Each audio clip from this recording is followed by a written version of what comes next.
Happy holidays. Thank you so very much for listening to This Matters in 2020. What you are about to hear is a rebroadcast of one of our favorite episodes of the year. We hope you enjoyed as much as we had working on this show. We hope you have a safe and happy holiday season, and we look forward to continuing the conversation in 2021. And please consider supporting all the journalism The Star does at thestar.com. Subscribing matters. From the Toronto Star, I'm Adrian Cheung, and this matters.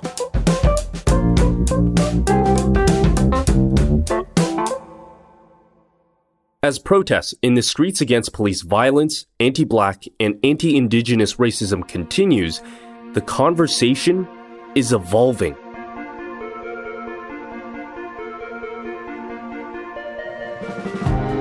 The protests are a call to action. Protesters want tangible change from the people who govern our cities, our provinces, and our countries.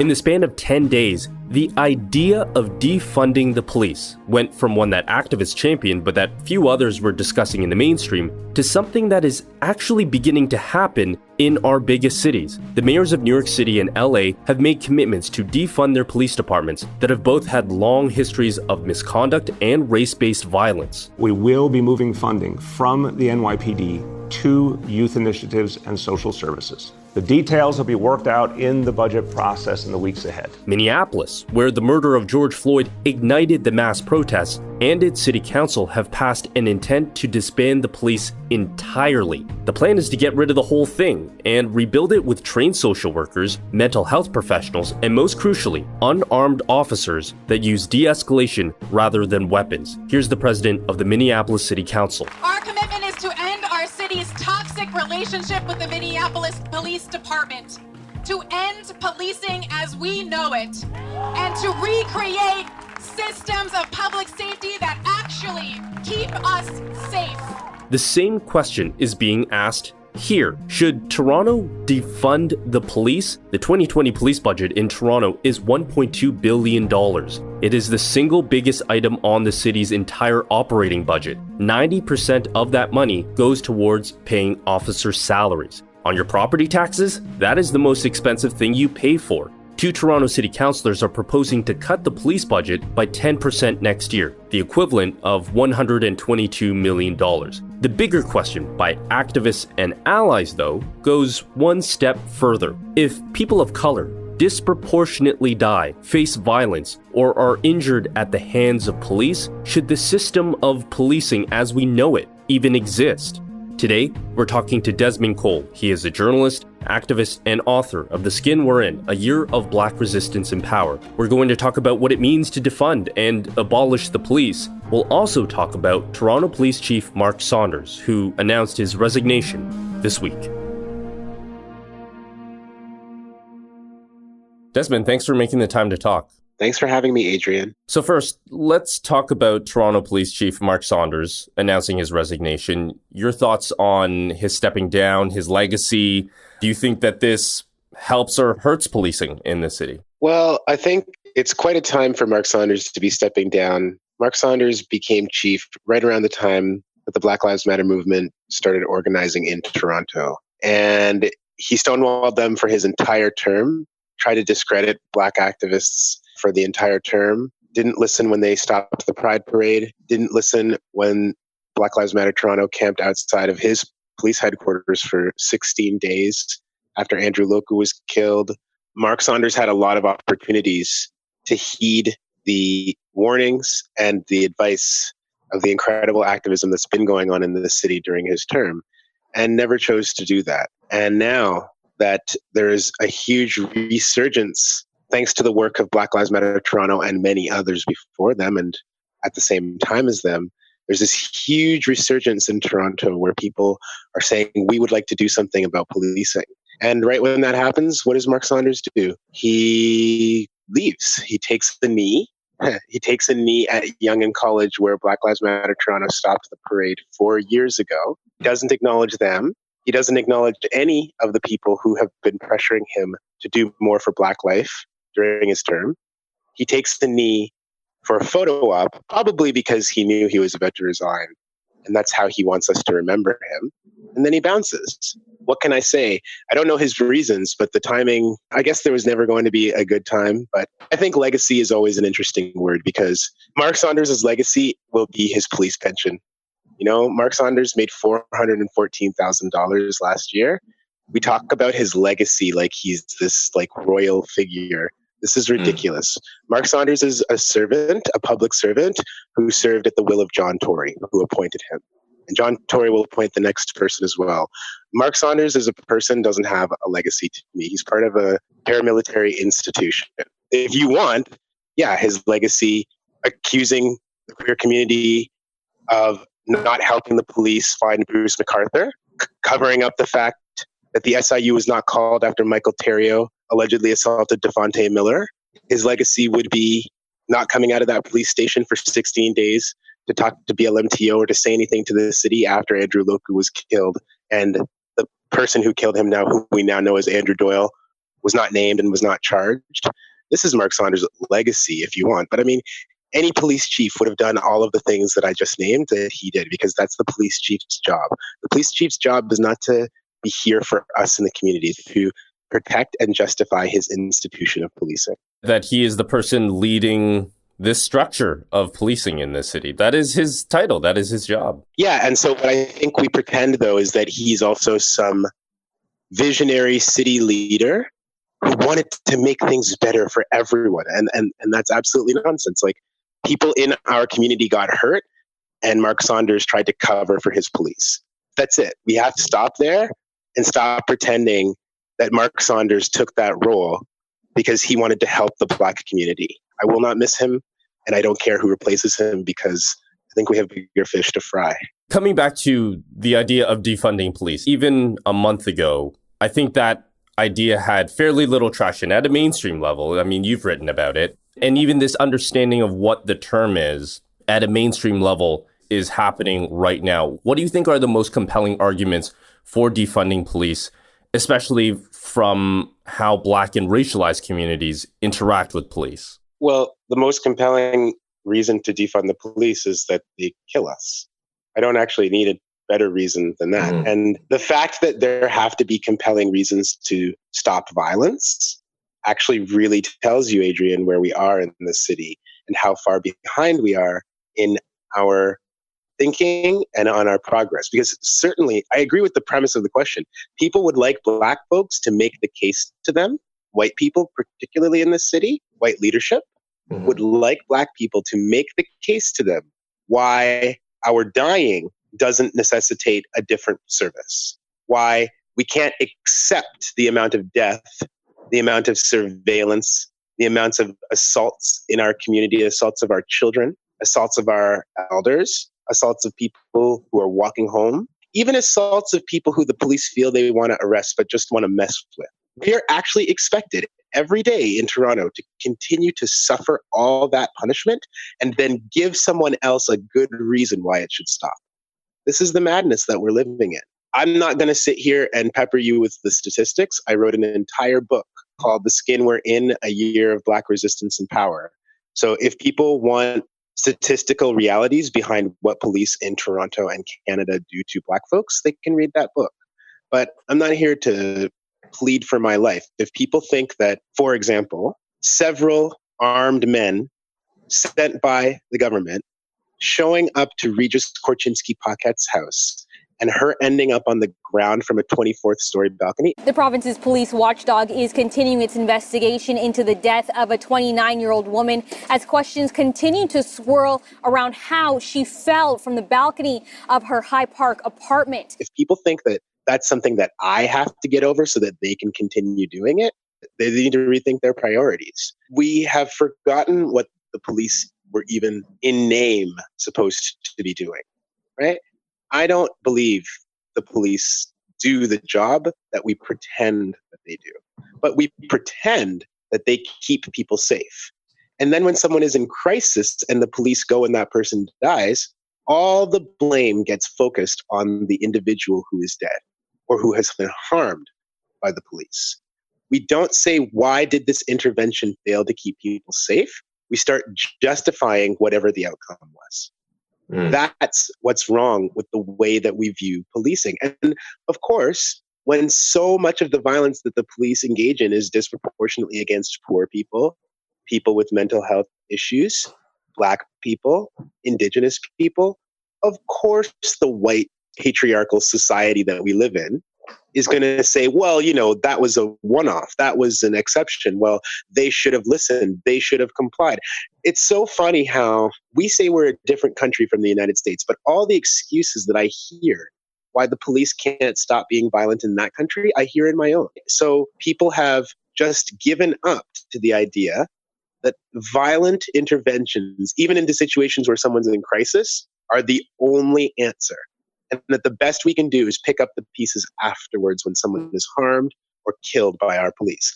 I do not believe that. I believe that what the city of Toronto needs is not police. The city of Toronto is the child poverty capital of Canada. And I fear that during COVID right now and in its aftermath, the job losses that we're seeing, it's going to get worse, Adrian. That's what I fear. But what's our city planning to do? Reinvest more in policing, not reinvest in childcare, not reinvest in school food programs for students, not reinvest in more public transit dollars. No, cut all those things and give more money to the police. And so we live in a city where it is more important to be policed than it is to eat. Where it is the top line item in our multi-billion-dollar budget. Right, and you have to add the next several services behind policing that we fund in order to get that $1 billion. So we've been very clear in the city of Toronto that the most important thing we can do is deploy men with weapons into our streets to compel people to do what they want by force. And that is our number one priority. And I don't play this game anymore, Adrian. If people think that that's how you build a great city, on fear and on forced compliance, they need to sit down and rethink their priorities. All the money that we are spending on policing could actually be going to support people in our communities. It could be going towards mental health interventions to support people before they have a crisis. But that same money could also send people with de-escalation training and supports to refer people, to take people to a clinic or a hospital if they would like to go voluntarily and not at the barrel of a gun or a taser. We could pay for all these interventions pre and post, but then we would have to defund the police, which people want to tell us is a crazy idea. But it's not unfathomable to them that people like Regis Korchinski-Paquette will continue to die and that they will continue to justify it. That's a realistic world for the average white person in this city. And that is what's wrong, is that they can easily imagine us continuing to die and them continuing to justify it, but they cannot imagine a world with fewer violent interventions and more supports. So Toronto has to get its priorities straight, and that begins with the person who's been cutting taxes for 5 years, Mayor John Tory.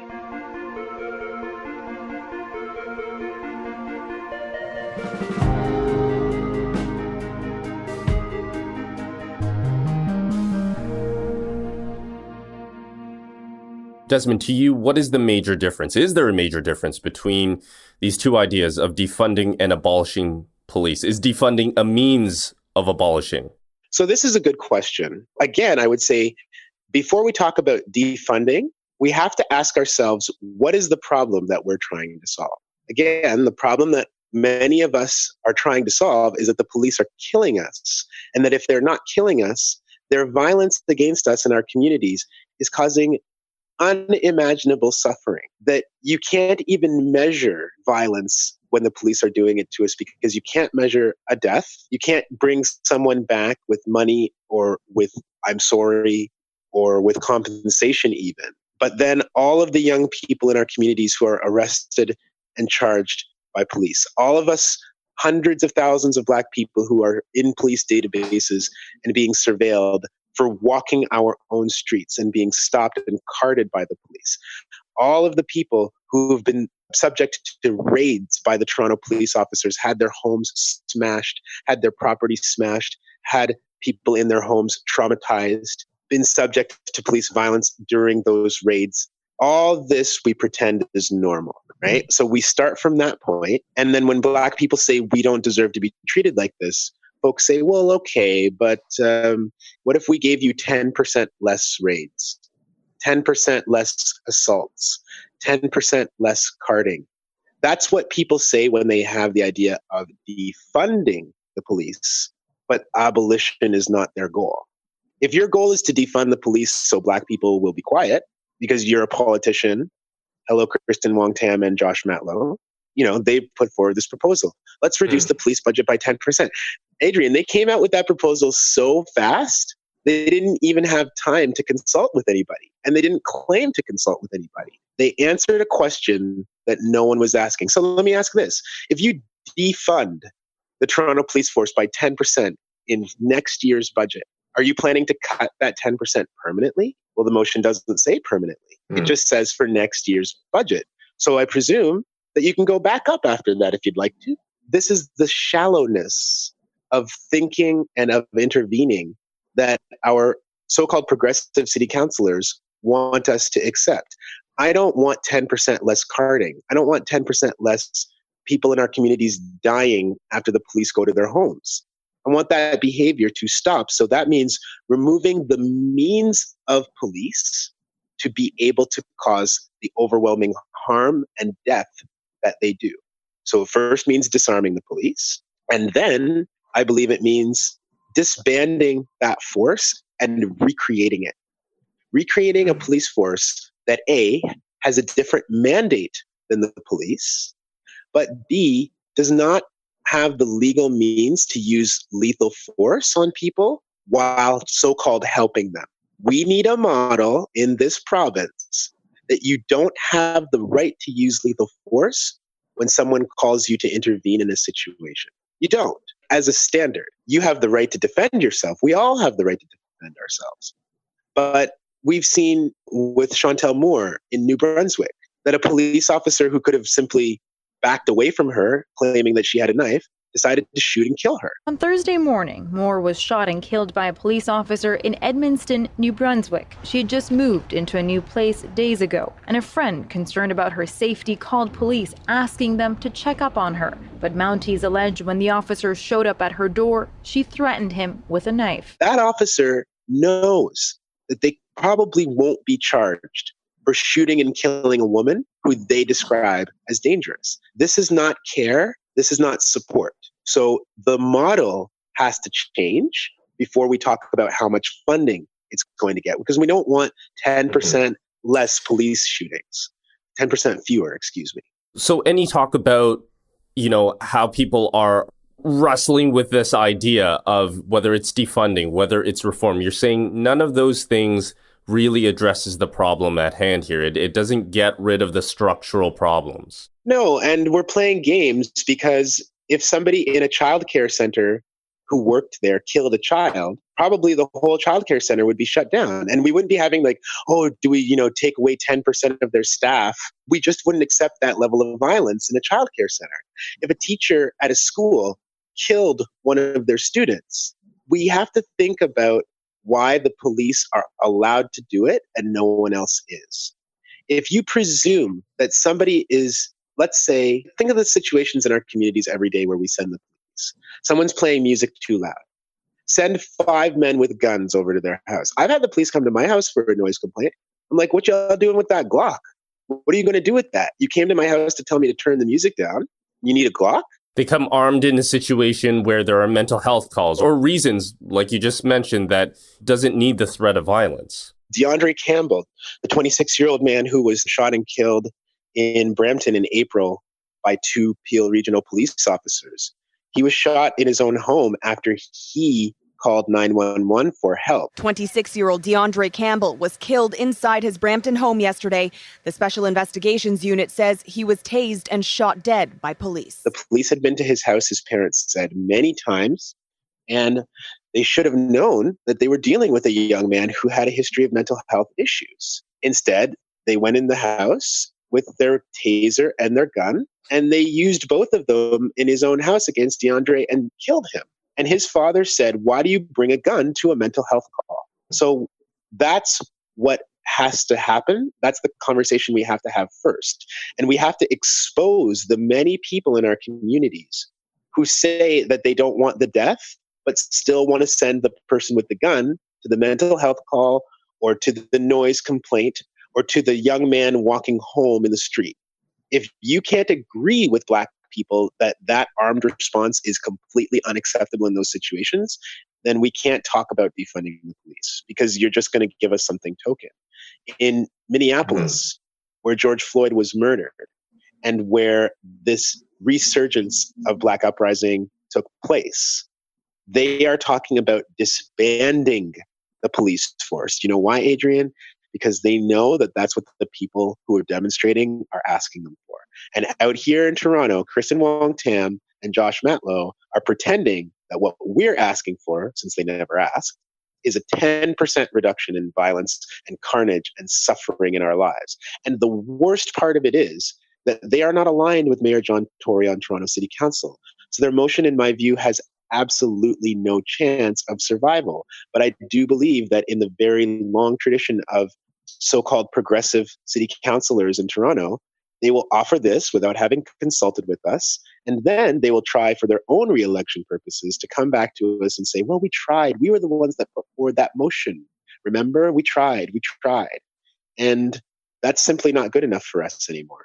What do you say to people, Desmond, who say, well, what about violent crime? What body should we have responding to those calls? You've talked about how we need to reshape even what police looks like and how we reuse these funds. What kind of body should be responding to those violent crime calls? So I think that the issue with violent crime is that, A, the police are committing a lot of it. So again, if we're going to talk about violent crime, let's not pretend that the police are the ones presiding over that problem and not engaging in it themselves. Police officers beat people up after they're in handcuffs. Police officers beat people up because the person talks back to them. So if you're worried about violence, then why aren't you worried about that violence? That's the first question. But then the second thing is, people have this television version of violence where police are always running around with their guns drawn, pointing them at people who are about to do something and stopping those people from doing something by threatening them with force. That is not the real world. In the real world, if somebody breaks into a store, by the time the police get there, the person's gone. But now you've got 10 people on your street walking around in body armor and tasers with dogs and with guns. And we're paying for all of that response. But investigating who broke into the store doesn't require a gun. It doesn't require a license to kill. We can investigate robbery. We can investigate sexual assault. We can investigate any violent crime up to murder without running around pretending we're about to point a gun at somebody. It's not television. And if people themselves can't imagine doing those things without, again, a lethal force, I'll say it again. What are your priorities? And what do you think about the Black people who keep dying at the end of this violence? Look, you and I are journalists. We do investigations all the time. Now, sometimes media will be so proud of investigation that they will even say that it helped lead to a reduction in crime or into finding a criminal or into doing those kinds of things. So you can do an investigation without running around pointing a gun at people. But the whole running around pointing a gun at people is the legacy of things like the Northwestern Mounted Police in Canada. Police didn't always exist the way that they do today in this country. The Northwestern Mounted Police started to exist when they needed to push non-compliant Indigenous peoples off of the lands that the Crown was stealing from. That's the origin of policing. So of course our police are paranoid of Indigenous people rising up and pushing back against them. That's what they were designed to stop. Of course, our police, who were slave catchers as well for hundreds of years in this country, where white people were authorized to look at the lamppost and to look at the latest slave notice in Montreal. Oh, look, another one of them has run away. There's a $20 reward if you find him.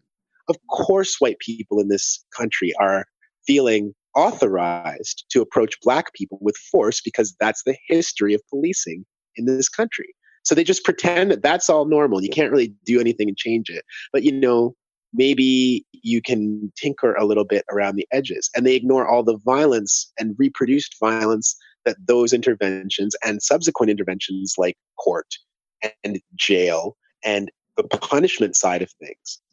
People don't want to address how harmful and just perpetuating cycles of violence those things are doing. They want a different answer that doesn't allow us to challenge things up front. So I just don't believe in this mythology that says, I mean, like literally, the subtext in Toronto is always gang violence, right? We always talk about gang violence. So I suppose that we're supposed to believe that if the police aren't running around armed, then the black angry gang men will take over the city. I mean, at least 30 years ago, the police chief in Toronto was willing to say things like that just out in the open.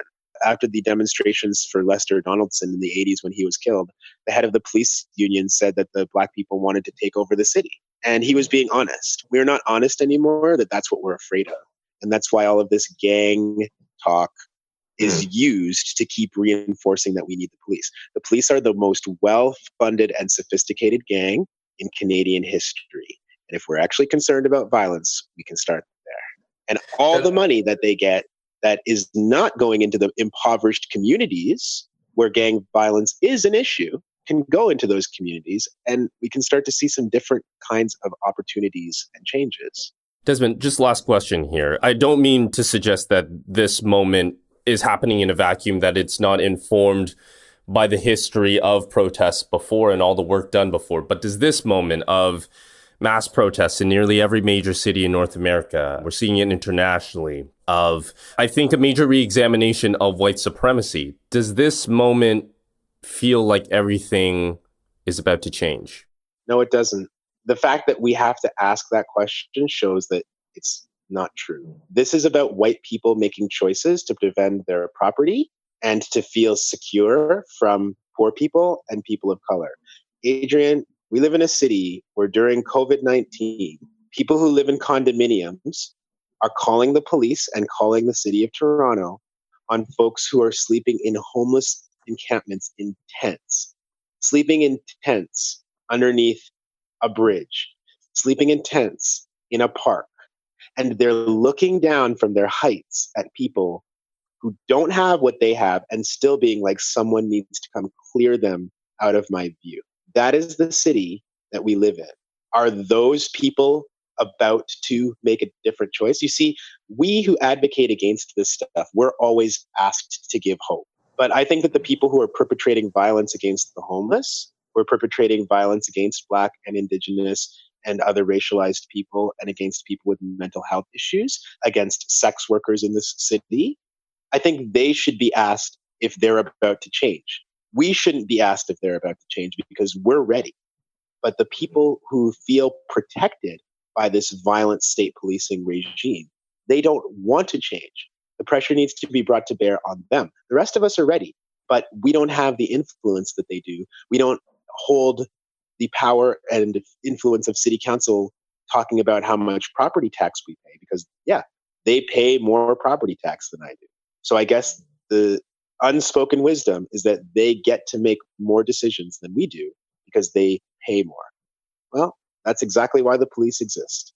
And that's exactly why during a pandemic, we're still seeing things like, I thought that there was no evictions allowed in Ontario, but I have twice gone to sites where people were about to be cleared out by the city and the police because they were outside sleeping in a place where the city and where the white upper class in this city doesn't want to even have to look at them. That's our priority, even when people are dying of a communicable disease. So don't ask me for hope.